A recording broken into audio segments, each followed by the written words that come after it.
You can't imagine how the money will flow when I clear the sites and place heavy adverts to attract off-takers. Baby, give me a few years and I'll show them the hidden talents in me. I've already contacted many of my friends who have relatives abroad, and their responses are very promising. One of them told me how he kept sending money to his brother for over 3 years, hoping that work was concluding.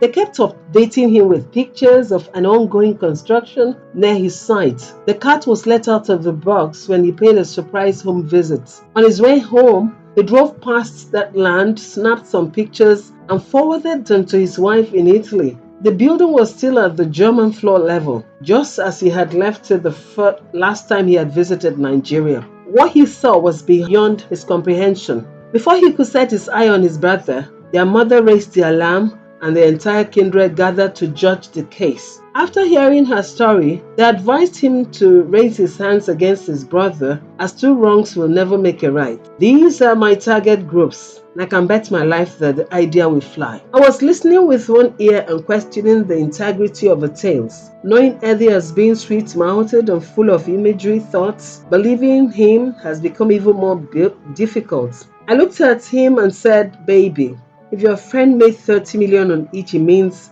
he spent 80 million on each for 160 million naira. Now tell me, baby, is it normal for someone who doesn't have 10 million naira in his savings to dream of going into such a venture? Would it not make sense to upgrade to the new understanding of cutting one's coat according to the materials at one's disposal, rather than cutting it according to one's size? He looked perplexed and asked me the difference between the original adages. Cut your coat according to your size and not cut it according to materials. Will one dare make a coat if he doesn't have enough materials? Exactly, my chairman. If you don't have enough materials to make a coat, think of something else. Make a monkey jacket or sew trousers and wear them with a t-shirt. In the case at hand, I suggest, my chairman, look into building some low-cost houses and selling them for much less. And then, one day, you gain access to big money, then it allows you to venture into becoming a big player. One thing is sure, I continued. It is good to dream big because, as James Hadley Chase puts it, if your dream doesn't scare you and cause you sleepless nights, they are not big enough. I gave him a pat on the back and a peck, and then I whispered into his ear saying, hope is the last to die.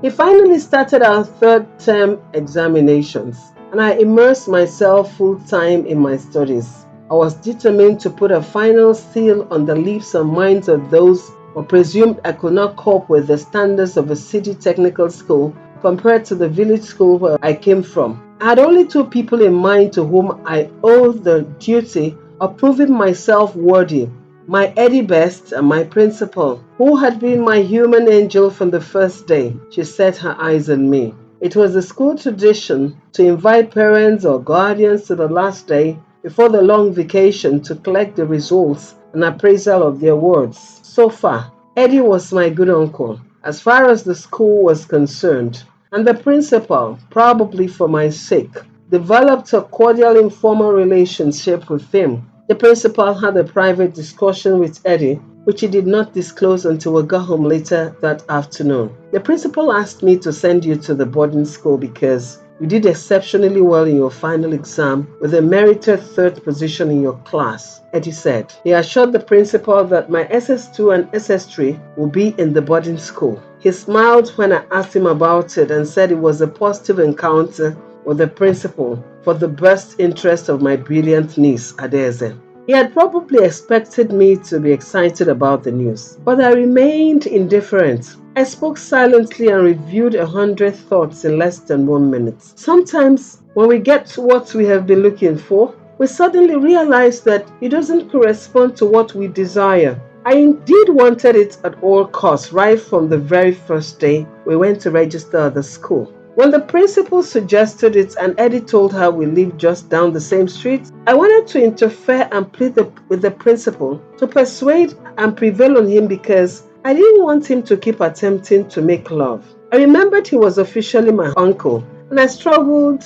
to hold my breath and swallow that thought. Apart from the relational aspects, I also considered that he might not be buoyant enough to pay for the fees and the boarding cost after what he spent coming down to the east and staying for almost 10 days in a hotel. I felt for him, and I held my breath to ensure that my mouth remained sealed and that I kept his secret. Now that he has willfully offered, and I was sure he could afford the bill, my mind drifted away to other issues of present concern. We have become friendlier than we used to be, when I still nursed a bias against him. Aside from that, he has become a personal coach to me, especially on computer literacy and other subjects. He voluntarily reads with me and willfully plays the teacher while I play the students. Indeed, my desire to attend boarding school during my first term was a fruit of peer influence. The girls always talked about life in the dormitory, especially after lights out, the morning physical education, and sometimes how they go on morning cross country. According to them, I was missing too many good things, but now that I think of it, none can equal the many life experiences I've shared and learned in Eddie's company. I was still thinking of the good times and company we shared in the kitchen while I cooked, how he often tried to help me cut and wash the vegetables or meat when he interrupted my memory lane and asked, "Baby, are you still here?" "Yes, baby," I said. "I'm fully here with you." And sincerely speaking, I was questioning whether it's worth the coin to move into boarding school or stay here with you now that we seem to flow and enjoy each other's company. He came and knelt before me, held my face, and gave me a passionate kiss on my lips. "My love," he said. I felt like going the extra mile to ensure you get the best and top the class next year, as the principal suggested. Since I can afford it financially, why not give it a shot? What do you think, baby? "Thanks, baby," I said, embracing him warmly. "To say that I appreciate you will be an understatement," I said. "Thanks for the generous effort of sending me to the boarding school. I do not mind the costs, but please permit me to reject this kind gesture. I'm staying in this house with you and promising to top the class by the end of next year.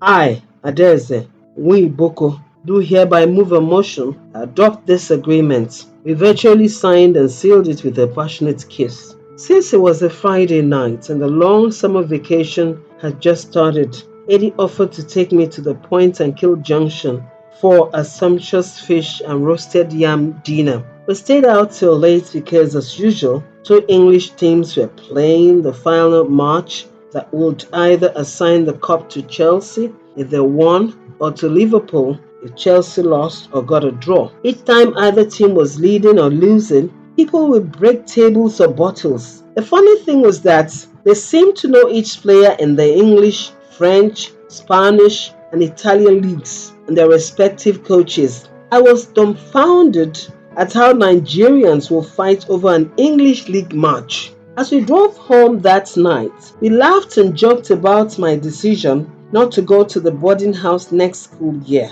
In Eddie's words, it was a bonus for him to have me live in our home. At least, that will assure him I was no longer planning to elope from the marriage. I laughed so hard and threw back my bombshell. You know within you that the old Eddie Best wants to jump in from the window and hit the road in his Playboy tracksuit? Imagine what will happen if the lies of Katie that have moved to boarding school. All those big for nothing runs girls will flock around you like sheep on a rampage in search of greener pastures. But don't you think that there is hunger in town? Do you think I want to come home and start fighting over you with them? Mbano, Chukwaju, God forbid. Baby, you don't know how glad I am to hear you speak on these issues.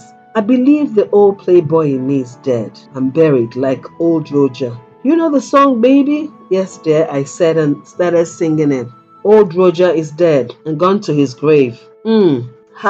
Gone to his grave. They planted an apple tree over his head. Over his head. The apples were ripe and ready to drop.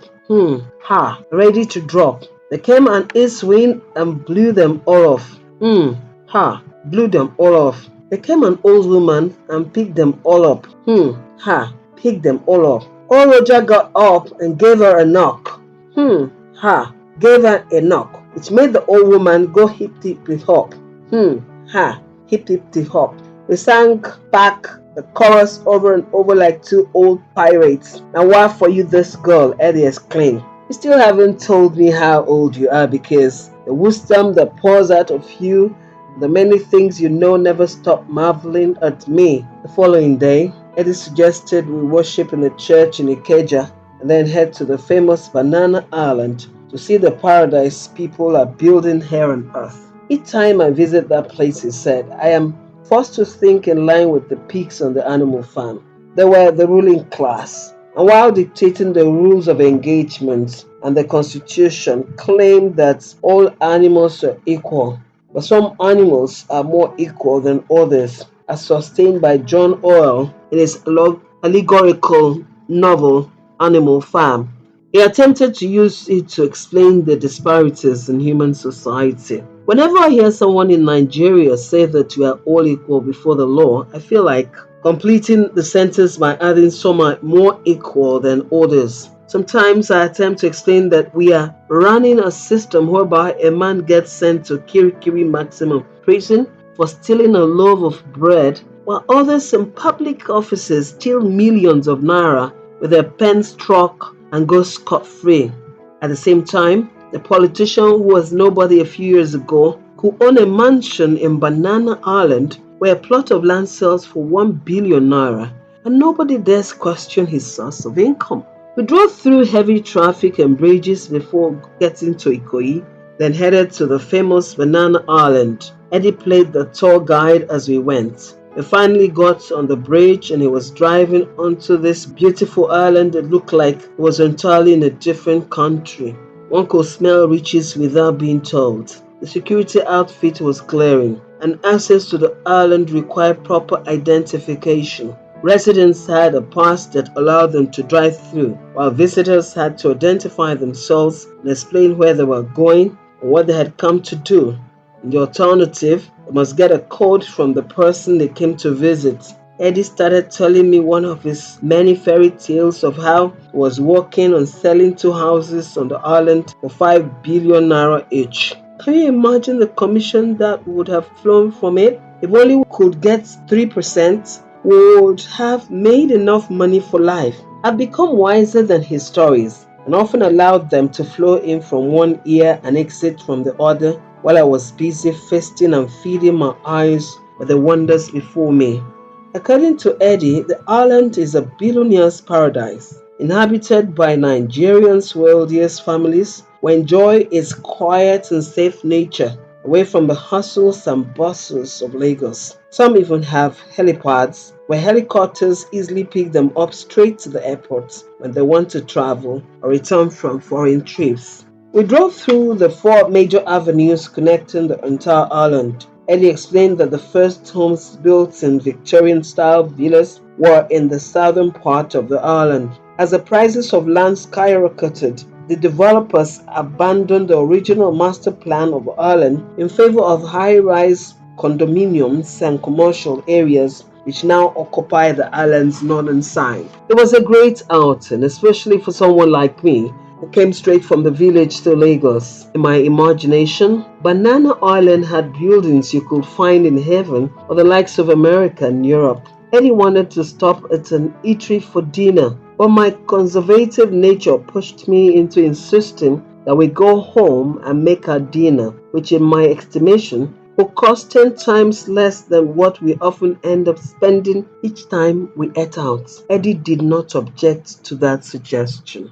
The 2-month-long vacation seemed an eternity to me. Under normal circumstances, we would have gone to visit our respective parents, but there was no intent on either side to do that. Eddie, on his part, had no intention of going to Onitsha anytime soon because of accommodation issues. On my side, the anger, shame, and reproach of what my parents did to me was taking its toll on my existence. Eddie, the rejected stone of my life, was taking center stage and gradually becoming the only standing pillar in my life. We spent time together going to show people houses to let or buy. In our leisure time, we played cards, Ludo, Scramble, Monopoly, computer games, etc. It was also an opportunity to improve my computer skills as Eddie dedicated much time to coaching me on creating databases, making graphs, and using spreadsheets. We returned to school after the long vacation. But one of my classmates acted funny as the day passed.